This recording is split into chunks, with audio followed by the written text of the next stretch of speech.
तर पहा आपला प्रश्न आहे, अतिशय क्रोध किंवा चीड या भावनेतून कोणता रस निर्माण होतो?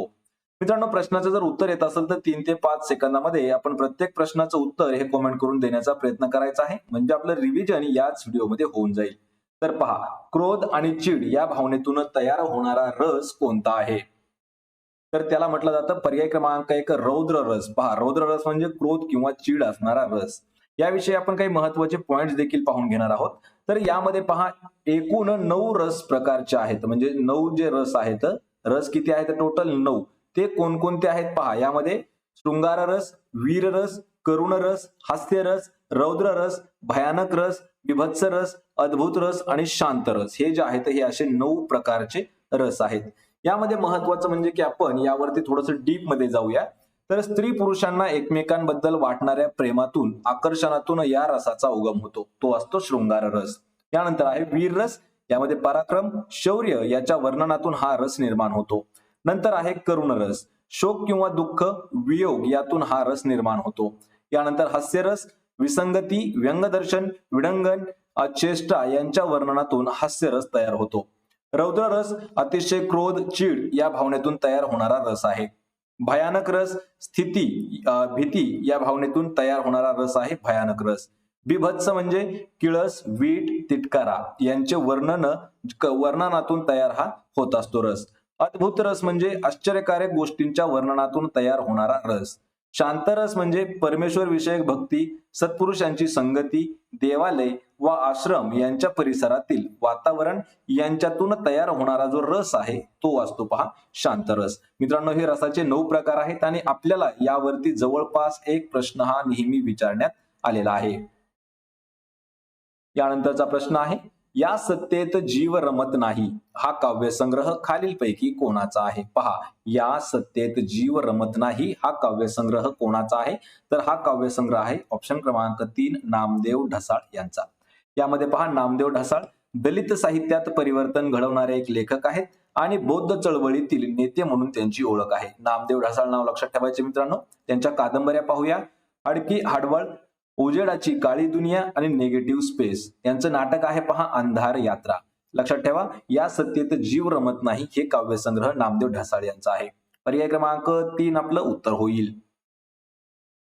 यानंतरचा प्रश्न आहे, खालीलपैकी कोणत्या स्त्रावामुळे व्यक्तींमध्ये चैतन्य निर्माण होते आणि त्याचे प्रमाण अधिक झाल्यास मुले वर्तनात अति उत्साह दाखवतात? या ठिकाणी प्रश्न महत्वाचा आहे.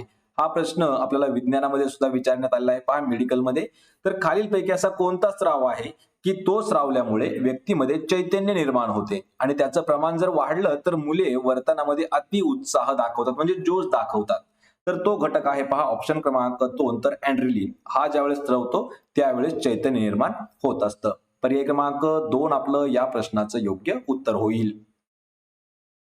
यानंतरचा प्रश्न आहे, आपले डावपेच आपल्यावरच उलटणे या अर्थाची म्हण खालीलपैकी कोणती आहे? पहा, आपले डावपेच आपल्यावरच उलटणे या अर्थाची म्हण. तर या प्रश्नाचं उत्तर होईल ऑप्शन क्रमांक 3 गुरुची विद्या गुरुस फळली. ही जी म्हण आहे याचा अर्थ होतो आपलेच डावपेच आपल्यावर उलटणे. लक्षात ठेवा, या ठिकाणी आपल्याला 200 पेक्षा जास्त जर म्हणी पाहायच्या असतील तर त्याचीही लिंक मी तुम्हाला डिस्क्रिप्शन मध्ये दिलेली आहे. गुरुची विद्या गुरुला फळली, आपलेच डावपेच आपल्यावर उलटणे.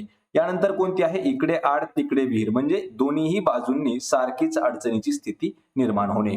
पर्याय क्रमांक 3 आपलं या प्रश्नाचं उत्तर होईल.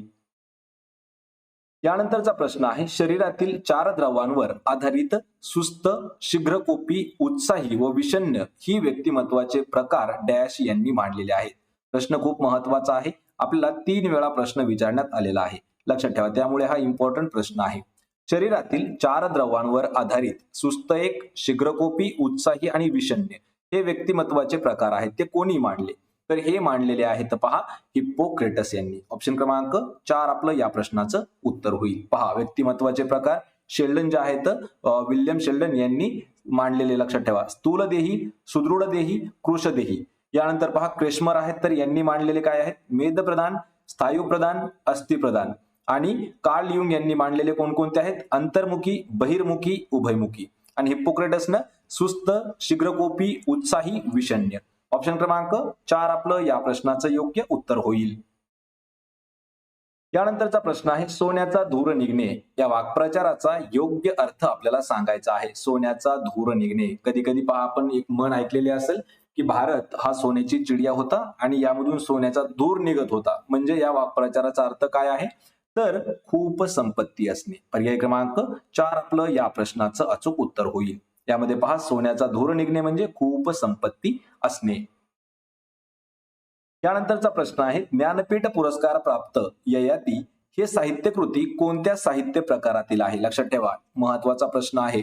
ययाती कथा आहे, काव्य आहे, कादंबरी आहे का नाटक आहे, यापैकी काय आहे हे लवकर आपल्याला सांगायचं आहे. तर या प्रश्नाचं योग्य उत्तर असणार आहे पहा ऑप्शन क्रमांक 3. तर ययाती ही जी आहे ही एक कादंबरी आहे. आणि मित्रांनो ययातीवरती प्रश्न आपल्याला TCS आणि IBPS मध्ये खूप वेळा विचारण्यात आलेले आहेत. पहा ययाती याचे लेखक कोण आहेत तर ययातीचे लेखक आहेत पहा वि.स. खांडेकर म्हणजेच विष्णू सखाराम खांडेकर या कादंबरीचे लेखक आहेत. ययाती कादंबरीचे लेखक आहेत. तर याविषयी महत्वाचे नोट्स पाहूया. 1960 साली ययाती कादंबरीला साहित्य अकादमी पुरस्कार प्राप्त झालेला आहे. आणि 1974 साली ययाती कादंबरी ही ज्ञानपीठ पुरस्कार मिळवणारी कादंबरी ठरली. म्हणजे हे 2 वर्ष 1960 ला कोणता पुरस्कार मिळाला ययातीला साहित्य अकादमी पुरस्कार आणि 1974 ला कोणता मिळाला तर ज्ञानपीठ पुरस्कार. पर्याय क्रमांक 3 आपलं या प्रश्नाचं योग्य उत्तर होईल. तर ययाती ही एक कादंबरी आहे. यानंतरचा प्रश्न आहे ढग दाटून आल्यामुळे पाऊस पडण्याची शक्यता आहे. वाक्याचा प्रकार आपल्याला ओळखायचा आहे. पहा ढग दाटून आल्यामुळे पाऊस पडण्याची शक्यता आहे. या वाक्याचा प्रकार कोणता आहे.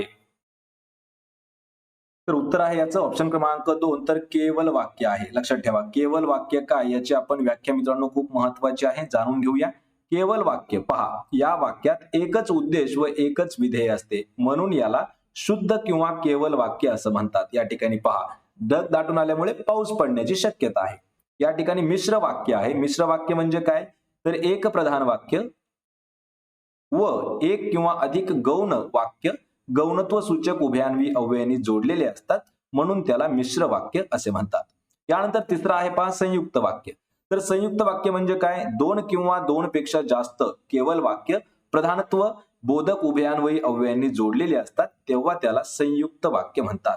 पर्याय क्रमांक 2 आपलं या प्रश्नाचं योग्य उत्तर होईल. यानंतरचा प्रश्न आहे तेजोनिधी या शब्दाचा समानार्थी शब्द खालीलपैकी कोणता होईल. पहा तेजोनिधी या शब्दाचा समानार्थाचा शब्द. तर या प्रश्नाचं उत्तर असेल ऑप्शन क्रमांक 1. तर दीनमणी याचा समानार्थी शब्द आहे पहा तेजोनिधी.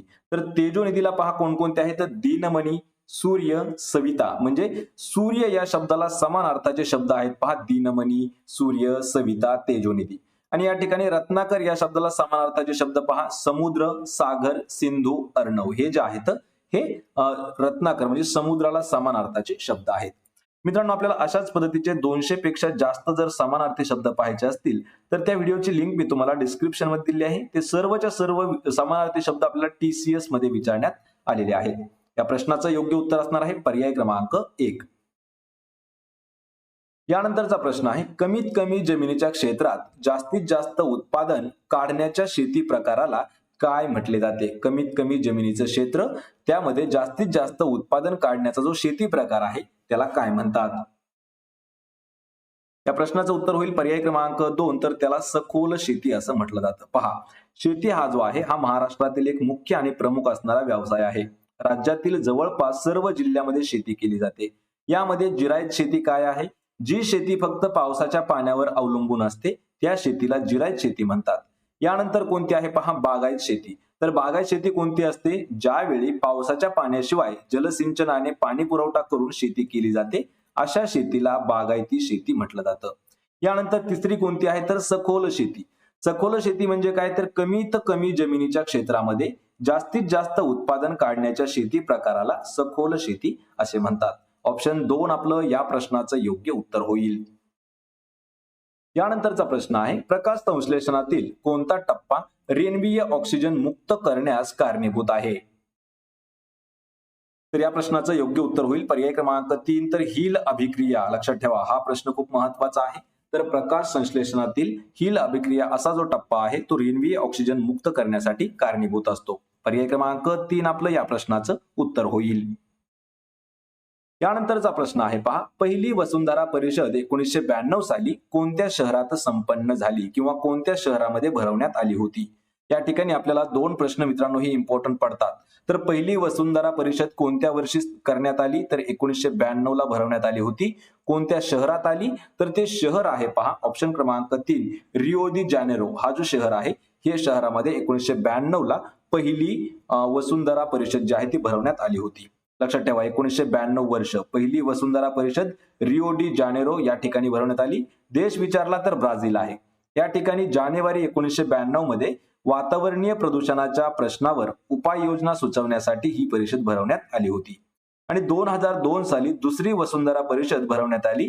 ती दक्षिण आफ्रिकेतील जोहान्सबर्ग या ठिकाणी शाश्वत विकासावर जागतिक परिषद ही भरवण्यात आलेली होती. 2002 ला कोणत्या ठिकाणी भरवण्यात आली होती? दक्षिण आफ्रिका देशामध्ये जोहान्सबर्ग या ठिकाणी. पर्याय क्रमांक 3 आपलं या प्रश्नाचं योग्य उत्तर होईल. पहिली वसुंधरा परिषद रिओ डी जानेरो या ठिकाणी भरवण्यात आली होती. यानंतरचा प्रश्न आहे, शरीर रचनेवर आधारित स्थूलदेही, सुदृढदेही आणि कृशदेही या व्यक्तिमत्वाचे प्रकार खालीलपैकी कोणी मांडलेले आहेत? मित्रांनो हा प्रश्न आपण जवळपास रिपीट केलेला प्रश्न आहे पहा, कारण 4-5व्या प्रश्नामध्ये सुद्धा या प्रश्नाचा उल्लेख केलेला आहे आपण. आणि हे जे आहेत हे ऑप्शन क्रमांक 3 तर विल्यम शेल्डन यांनी मांडलेली हे व्यक्तिमत्वाचे प्रकार आहेत. पहा व्यक्तिमत्वाचे प्रकार शेल्डन यांनी मांडलेले स्थूलदेही, सुदृढदेही आणि कृशदेही. यामध्ये पहा क्रेशमर यांनी मांडलेले मेदप्रधान, स्थायुप्रधान आणि अस्थिप्रधान. आणि कार्लिंग यांनी मांडलेले, युंग यांनी मांडलेले पहा अंतर्मुख, बहिर्मुखी आणि उभयमुखी. पर्याय 3 आपलं या प्रश्नाचं योग्य उत्तर होईल शेल्डन. यानंतरचा प्रश्न आहे, कोकण रेल्वे मार्गावरील डॅश येथील 6.5 किलोमीटर म्हणजे 6.5 किलोमीटर लांबीचा बोगदा सर्वात मोठा बोगदा आहे. म्हणजे प्रश्न काय विचारलाय आपण, कोकण रेल्वे मार्गावरील असा कोणता बोगदा आहे जो 6.5 किलोमीटर लांबीचा सर्वात मोठा बोगदा आहे? तर या प्रश्नाचं उत्तर होईल पर्याय क्रमांक 1 तर कारबुडे या नावाचा जो एक बोगदा आहे तर तो 6.5 किलोमीटरचा आहे आणि तो कोकण रेल्वे मार्गावरील असणारा बोगदा आहे सर्वात मोठा. ऑप्शन क्रमांक 1 आपलं या प्रश्नाचं योग्य उत्तर होईल. यानंतरचा प्रश्न आहे, जेव्हा बल लावून एखाद्या वस्तूला गतिमान केले जाते किंवा गतिमान वस्तूची दिशा बदलवली जाते तेव्हा डॅश झाले असे म्हणतात. हा प्रश्न मित्रांनो आपल्याला 7वीचं जे सामान्य विज्ञान आहे त्या पुस्तकातील आपण घेतलेला आहे. कारण आपल्याला पेपर 1 साठी आणि पेपर 2 साठी जवळपास विज्ञान हा जो घटक आहे यावरती आपल्याला 5वी ते 7वी आणि 8वी ते 10वी या विज्ञानावर प्रश्न विचारले जातात. तर पहा या ठिकाणी आपल्याला व्याख्या दिली आहे. व्याख्या म्हणण्यापेक्षा की एक सरळ सरळ वाक्य आहे. जेव्हा बल लावून एखाद्या वस्तूला गतिमान केले जाते किंवा गतिमान वस्तूची दिशा बदलली जाते तेव्हा काय झाले असे म्हणता येईल? तर तेव्हा पहा ऑप्शन क्रमांक 4 तर कार्य झालं असं म्हणता येतं. पर्याय 4 आपलं या प्रश्नाचं उत्तर असेल. त्यानंतरचा प्रश्न आहे, चंदीगड ही खालीलपैकी कोणत्या 2 राज्यांची राजधानी आहे? मित्रांनो हा प्रश्न महत्वाचा आहे पहा. चंदीगड हे जे शहर आहे चंदीगड ही 2 राज्यांची राजधानी आहे. तर ते 2 राज्य कोणकोणते आहेत? सर्वात सोपं आहे, माहित असणं गरजेचं आहे. पर्याय क्रमांक 4 पंजाब आणि हरियाणा हे जे दोनही राज्य आहेत पहा, पंजाब आणि हरियाणा, तर या दोघांचीही राजधानी ही चंदीगड आहे. आणि चंदीगड हा जो आहे हा केंद्रशासित प्रदेशामध्ये सुद्धा येतो, लक्षात ठेवा. त्यामुळे हा प्रश्न थोडासा इम्पॉर्टंट आहे. ऑप्शन क्रमांक 4 आपलं उत्तर होईल.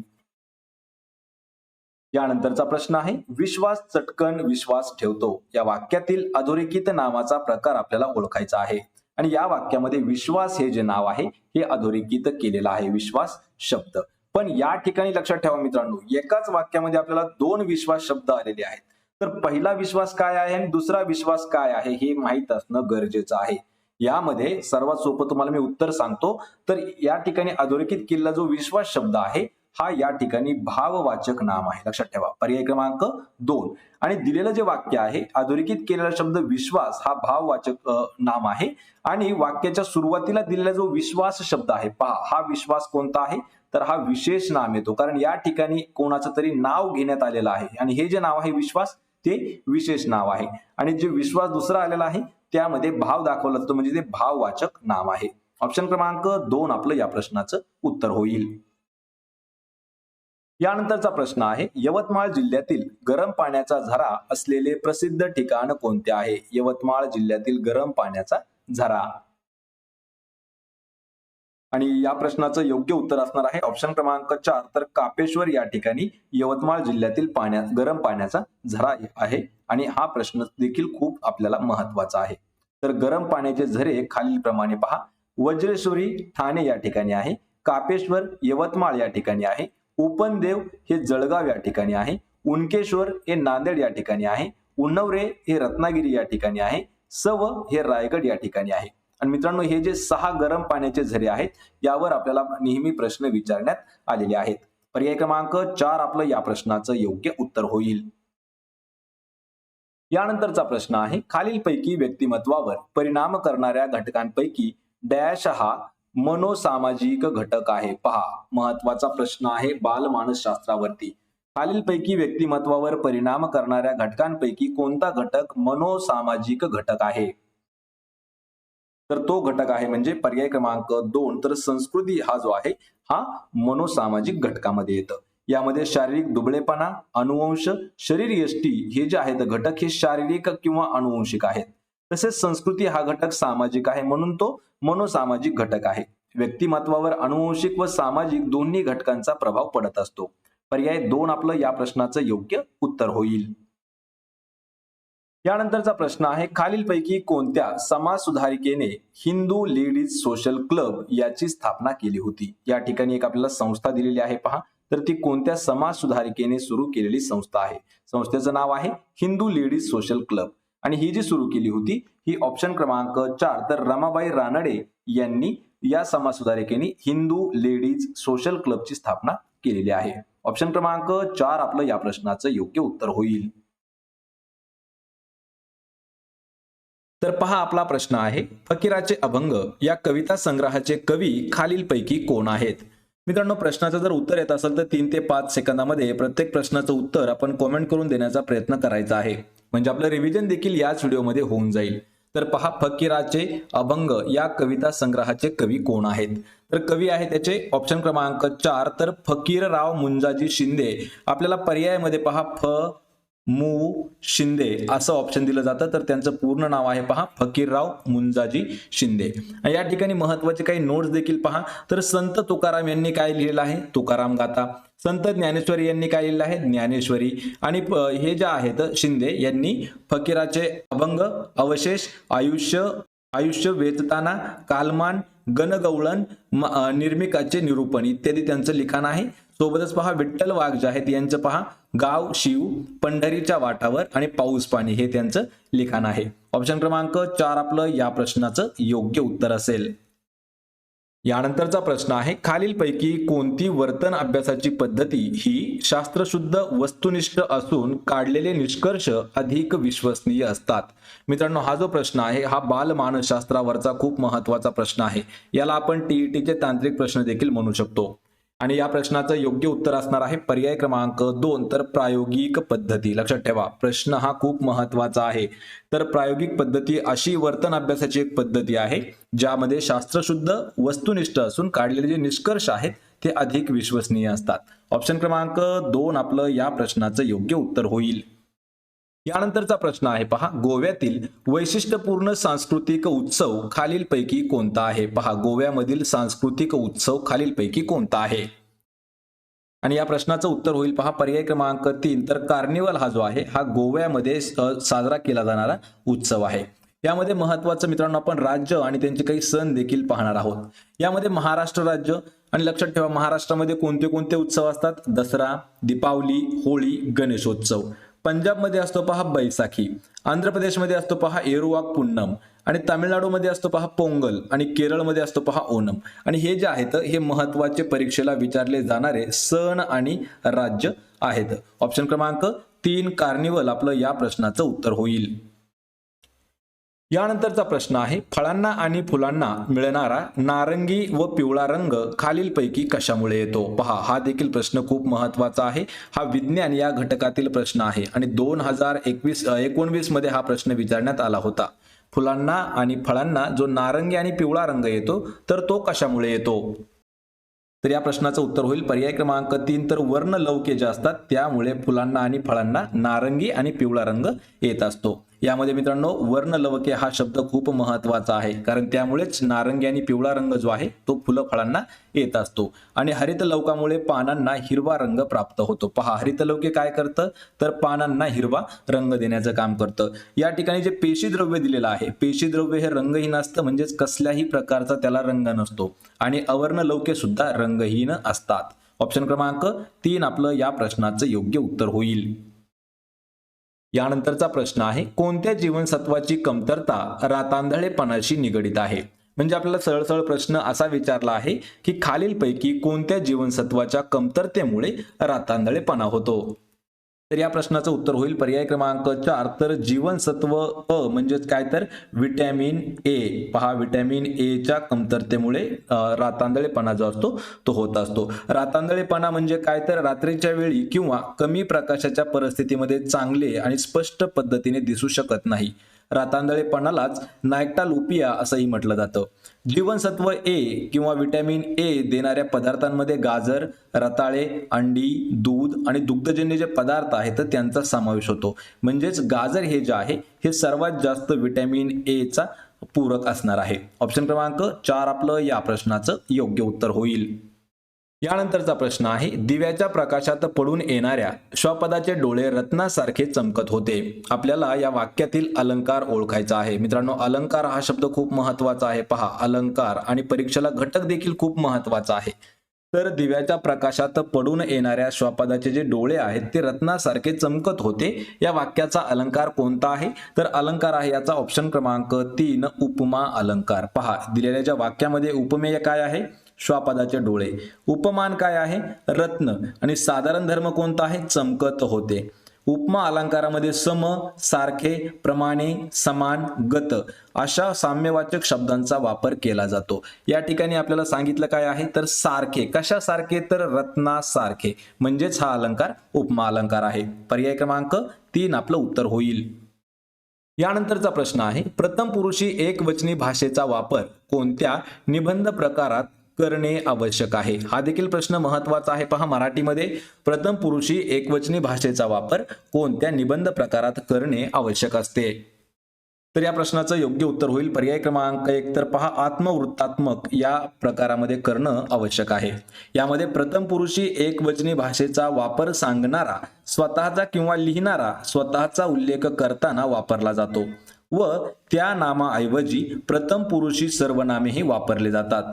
म्हणून आत्मवृत्तात्मक निबंध प्रकारात प्रथम पुरुषी एकवचनी भाषेचा वापर करणे आवश्यक आहे.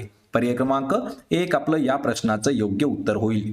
मित्रांनो, यापूर्वी जे काही आपण 28 व्हिडिओ घेतलेले आहेत पहा शिक्षक भरतीवरचे, त्या सर्वांच्या लिंक्स मी तुम्हाला डिस्क्रिप्शन मध्ये दिलेल्या आहेत. एक व्हिडिओ आपण पाहू शकता, कारण त्या व्हिडिओमध्ये आपण 2013 ते 2021 अशा 9 वर्षातील जेवढे काही व्हिडिओ आहेत किंवा जेवढे काही प्रश्नपत्रिका आहेत त्यामधील आपण प्रश्न घेतलेले आहेत.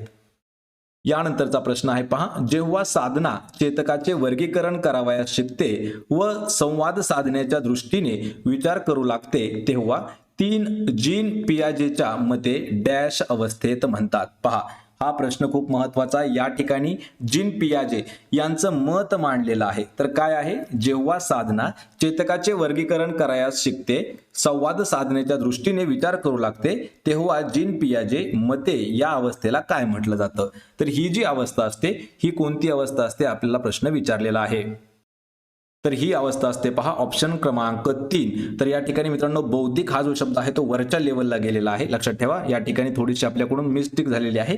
तर ती कोणती आहे? बौद्धिक विकासाची अवस्था. हा शब्द खालच्या लाईनचा आहे. मी तुम्हाला सरळ काढून देतो. या ठिकाणी पहा, बौद्धिक विकासाची अवस्था हे आपलं योग्य उत्तर असणार आहे. लक्षात ठेवा, बौद्धिक विकासाची अवस्था तिला म्हटलं जातं. पर्याय क्रमांक 3 आपलं या प्रश्नाचं योग्य उत्तर होईल. मित्रांनो, पीडीएफ मध्ये येताना ही जी मिस्टेक असणार आहे ही आपल्याला दूर केली जाईल. त्यामुळे पीडीएफ देखील डाउनलोड करा, लिंक त्याच्या मी डिस्क्रिप्शन मध्ये देत असतो.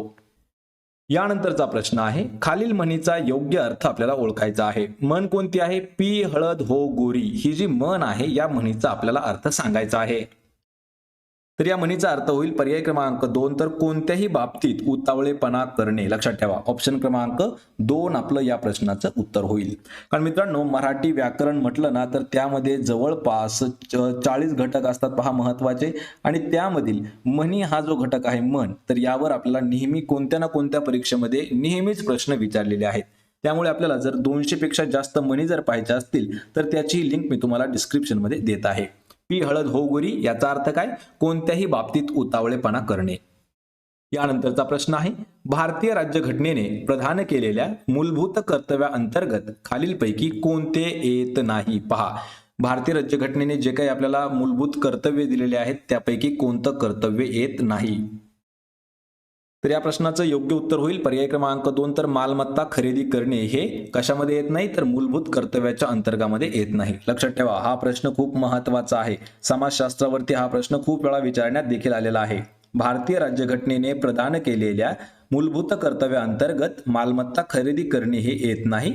सरकारने स्थापन केलेल्या स्वर्णसिंग समितीच्या शिफारशीनुसार 1976 मध्ये 42वी घटना दुरुस्तीनुसार नागरिकांची मूलभूत कर्तव्य संविधानात जोडण्यात आले होते. कधी? 1976 42वी घटना दुरुस्ती. पर्याय 2 आपलं या प्रश्नाचं योग्य उत्तर असेल. यानंतरचा प्रश्न आहे खालील शब्दाचा विरुद्धार्थी शब्द आपल्याला ओळखायचा आहे. भंग हा शब्द आहे पहा भंग, तर भंग या शब्दाचा विरुद्धार्थाचा शब्द काय होईल? या प्रश्नाचं उत्तर होईल पर्याय क्रमांक 2 तर भंगचा विरुद्धार्थी शब्द आहे अभंग. लक्षात ठेवा भंग अभंग, भिन्न अभिन्न, कमजोर मजबूत, तुटलेला जुळलेला. आणि मित्रांनो अशाच पद्धतीचे आपल्याला 300 पेक्षा जास्त मराठी विरुद्धार्थी शब्द जर पाहायचे असतील आणि समानार्थी जरी पाहायचे असतील तरी ही दोघांच्याही लिंक मी तुम्हाला डिस्क्रिप्शन मध्ये देत आहे. कारण त्या ठिकाणी प्रत्येक परीक्षेला येणारे 300 पेक्षा जास्त समानार्थी आणि विरुद्धार्थी शब्द आपण घेतलेले आहेत. पर्याय क्रमांक 2 आपलं या प्रश्नाचं योग्य उत्तर होईल. यानंतरचा प्रश्न आहे हात पाय अशा शरीराच्या भागांकडून लावल्या गेलेल्या बलाला डॅश बल म्हणतात. बल म्हणजे काय? तर बल म्हणजे पहा फोर्स. लक्षात ठेवा हा प्रश्न खूप महत्वाचा आहे. हा प्रश्न आपल्याला सामान्य विज्ञानावरती विचारण्यात आलेला आहे. आणि हे जे प्रश्न आहेत हे आपल्याला 7वीच्या विज्ञानामधील देखील आपण काही प्रश्न ऍड केलेले आहेत. हात पाय अशा शरीराच्या भागांकडून लावल्या गेलेल्या बलाला काय म्हटलं जातं? त्याला म्हटलं जातं स्नायुबल. पर्याय क्रमांक 2 आपलं या प्रश्नाचं योग्य उत्तर होईल. यानंतरचा प्रश्न आहे साधारण स्वच्छ कोरडे हवेच्या नमुन्यामध्ये खालीलपैकी सर्वात कमी प्रमाण कोणत्या वायूचे असते? पहा स्वच्छ आणि कोरडी हवा जर असेल आणि त्या हवेच्या नमुन्यामध्ये खालीलपैकी सर्वात कमी प्रमाण कोणत्या वायूचे असेल तर तो वायू असतो पहा ऑप्शन क्रमांक 1 तर कार्बन डायऑक्साईड. यामध्ये सर्वात महत्वाचं ठेवा कार्बन डायऑक्साईड हा जो आहे हा स्वच्छ कोरडे हवेच्या नमुन्यामध्ये सर्वात कमी प्रमाणात आढळणारा वायू आहे. पर्याय क्रमांक 1 आपलं या प्रश्नाचं उत्तर होईल. यानंतरचा प्रश्न आहे प्रल्हाद केशव अत्रे. आपल्याला परीक्षेमध्ये पहा के अत्रे एवढं येतं. तर प्रल्हाद केशव अत्रे यांनी कोणत्या टोपण नावाने कविता लेखन केलेलं आहे? म्हणजे एक प्रकारे आपल्याला प्रश्न असा विचारला आहे की के अत्रे यांचं टोपण नाव काय आहे? तर पहा के अत्रे यांना केशव कुमार या नावानं ओळखलं जात होतं. पर्याय क्रमांक 3 आपलं या प्रश्नाचं योग्य उत्तर होईल. मित्रांनो जेव्हा जेव्हा मराठी व्याकरण घटक येतो त्यामध्ये लेखक आणि त्यांची टोपण नाव हे आपल्याला खूप वेळा विचारण्यात आलेले आहेत आणि त्यामधील काही आपण महत्वाची लेखक आणि त्यांची टोपण नावं देखील पाहूया. तर पहा के अत्रे त्यांना म्हटलं जातं केशव कुमार. कृष्णाजी केशव दामले यांना काय म्हटलं जातं? केशवसूत. राम गणेश गडकरी यांना गोविंदाग्रज. वा शिरवाडकर विष्णू वामन शिरवाडकर यांना कुसुमाग्रज. त्र्यंबक बापूजी ठोंबरे यांना बालकवी. आणि हे जे 5-6 लेखक आहेत हे खूप महत्वाचे असणारे लेखक आहेत आणि त्यांची टोपण नावं देखील आपल्याला लक्षात ठेवायची आहेत. यानंतरचा प्रश्न आहे डॉक्टर आर्मस्ट्रॉंग यांनी मांडलेली शास्त्र आणि विज्ञान तसेच तर्कशास्त्रासाठी उपयोगी ठरणारे खालीलपैकी कोणती पद्धती आहे? कोणी मांडलेली आहे? पहा डॉक्टर आर्मस्ट्रॉंग यांनी काय मांडलेले आहे? शास्त्र आणि विज्ञान तसेच तर्कशास्त्रासाठी उपयोगी ठरणारी एक पद्धत त्यांनी मांडली आहे. ती पद्धत कोणती आहे? तर उत्तर होईल याचं पर्याय क्रमांक 1 तर संशोधन पद्धती आहे. लक्षात ठेवा यावरती प्रश्न आपल्याला विचारण्यात आलेला आहे. संशोधन पद्धत कोणी मांडली असा देखील आपला प्रश्न येऊ शकतो. तर डॉक्टर आर्मस्ट्रॉंग यांनी शास्त्र आणि विज्ञान तसेच तर्कशास्त्रासाठी उपयोगी ठरणारी जी संशोधन पद्धती आहे ती सांगितलेली आहे. ऑप्शन क्रमांक 1 आपलं या प्रश्नाचं उत्तर होईल. यानंतरचा प्रश्न आहे, एखाद्या स्थानिक किंवा प्रादेशिक पातळीवरील वस्तू जागतिक पातळीवर उपलब्ध करून देणे म्हणजे काय? या ठिकाणी हा देखील प्रश्न महत्वाचा आहे. हा आपल्याला भूगोल या विषयाला प्रश्न विचारला गेलेला आहे. तर उत्तर होईल याचं पर्याय क्रमांक 2, त्याला जागतिकीकरण असं म्हटलं जातं. लक्षात ठेवा, जागतिकीकरण कशाला म्हटलं जातं? तर एखाद्या स्थानिक किंवा प्रादेशिक पातळीवरील एखादी वस्तू असेल, त्या वस्तूला जागतिक लेवलवर उपलब्ध करून देणे म्हणजे जागतिकीकरण होय. ऑप्शन 2 आपलं या प्रश्नाचं योग्य उत्तर होईल. यानंतरचा प्रश्न आहे, दिलेल्या धातूच्या तारेची विद्युत रोधकता डॅश वर अवलंबून असते. पहा, धातूची जी तार आहे, हा प्रश्न खूप महत्वाचा आहे. धातूच्या तारेची विद्युत रोधकता कशावरती अवलंबून असते? तर ती अवलंबून असते तारेची लांबी. पर्याय क्रमांक 4 आपलं या प्रश्नाचं योग्य उत्तर होईल. या ठिकाणी पहा, इथं स्वरूप हा वरचा शब्द आहे. मित्रांनो, थोडी प्रिंट मिस्टेक होत आहे, कारण आपण लवकर व्हिडिओ घेऊन येत आहेत, त्यामुळे थोडंसं लक्ष देण्याची गरज आहे आणि ह्या चुका थोड्याशा मी कमी करेल याची गॅरंटी देतो. तर तारेची जी लांबी आहे हे आपलं योग्य उत्तर होईल. लक्षात ठेवा, विद्युत रोधकता वाहकाच्या लांबी आणि क्षेत्रफळावरती ती अवलंबून येते. ऑप्शन 4 आपलं उत्तर होईल. यानंतरचा प्रश्न आहे, अनाहिलेशन ऑफ कास्ट हे पुस्तक खालीलपैकी कोणी लिहिलेले आहे? पहा, अनहिलेशन किंवा अनाहिलेशन ऑफ कास्ट हे पुस्तकाचे लेखक कोण आहेत? तर उत्तर आहे याचं पर्याय क्रमांक 1, डॉक्टर बाबासाहेब आंबेडकर. पहा, BR आंबेडकर यांनी जाती व्यवस्थेचे निर्मूलन म्हणजेच अनाहिलेशन ऑफ कास्ट हे पुस्तक डॉक्टर बाबासाहेब आंबेडकर यांनी लिहिलेलं आहे. हे पुस्तक आंबेडकरांनी लिहिलेलं असून एक बहुचर्चित असणारं पुस्तक आहे. त्याचे प्रकाशन 1936 या वर्षी करण्यात आलं आहे. लाहोरमधील हिंदू सुधारकांच्या समाजाला भाषण म्हणून देण्यासाठी आंबेडकरांनी जातीचे उच्चाटन प्रथम तयार केले होते आणि हे जे पुस्तक आहे हे त्यांनी लिहिलेलं होतं. पर्याय 1 आपलं या प्रश्नाचं योग्य उत्तर होईल. यानंतरचा प्रश्न आहे, शारीरिक विकासाबाबत खालीलपैकी कोणती बाब लागू पडत नाही? पहा, शारीरिक विकासाबाबत. तर या प्रश्नाचं योग्य उत्तर होईल ऑप्शन क्रमांक 1, तर विकास हा परिणात्मक असतो, परिणामात्मक. लक्षात ठेवा, ही जी बाब आहे ही या ठिकाणी लागू पडत नाही. या ठिकाणी शारीरिक विकास पहा, शरीराच्या वाढीवर विकास अवलंबून असतो. विकास हा गुणात्मक असतो. विकास ही सातत्याने चालणारी एक प्रक्रिया आहे. विकास क्रमबद्ध असतो. विकासाची गती भिन्न भिन्न असते. विकास हा अनुवंश आणि परिस्थितीवर अवलंबून असतो. म्हणजे खालीलपैकी कोणती बाब आहे? ही बाब आहे पहा, विकास हा परिणामात्मक असतो, ही बाब आहे लागू पडत नाही. म्हणजेच पर्याय क्रमांक 1 आपलं या प्रश्नाचं उत्तर होईल. यानंतरचा प्रश्न आहे, केंद्र भागातील जास्त दाबाकडून सभोवतालच्या कमी दाबाकडे चक्राकार दिशेत वाहणारे वारे कोणते असतात? या ठिकाणी आपल्याला हा देखील प्रश्न भूगोल विषयावरती विचारण्यात आलेला आहे. या ठिकाणी वाऱ्याचा प्रकार आपल्याला विचारलेला आहे आणि ते वाऱ्याला म्हटलं जातं पर्याय क्रमांक 3, तर प्रत्यावर्त वारे म्हटलं जातं. कशाला म्हटलं जातं? पहा, केंद्र भागातील जास्त दाबाकडून सभोवतालच्या कमी दाबाकडे चक्राकार स्थितीमध्ये वाहणारे जे वारा आहे त्याला प्रत्यावर्त वारे म्हणतात. यामध्ये जो घटक दिला आहे खारे वारे म्हणजे काय?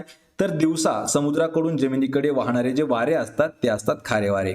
यानंतर अवर्त वारे. तर अवर्त वारे म्हणजे काय असतं? तर एखाद्या क्षेत्रात वातावरणातील विशिष्ट बदलामुळे केंद्रभागी कमी दाब व सभोवतालचे जास्त दाब अशी परिस्थिती निर्माण होत असते. अशा वेळी सभोवतालच्या जास्त दाबाच्या प्रदेशाकडून केंद्रातील कमी दाबाच्या चक्राकार दिशेने वाहणारे जे वारे आहेत त्यांना म्हटलं जातं अवर्त वारे. आणि प्रत्यावर्त वारे केंद्र भागातील जास्त दाबाकडून सभोवतालच्या कमी दाबाकडे चक्राकार दिशेत वाहणारे वारे. ऑप्शन क्रमांक 3 आपलं या प्रश्नाचं उत्तर होईल.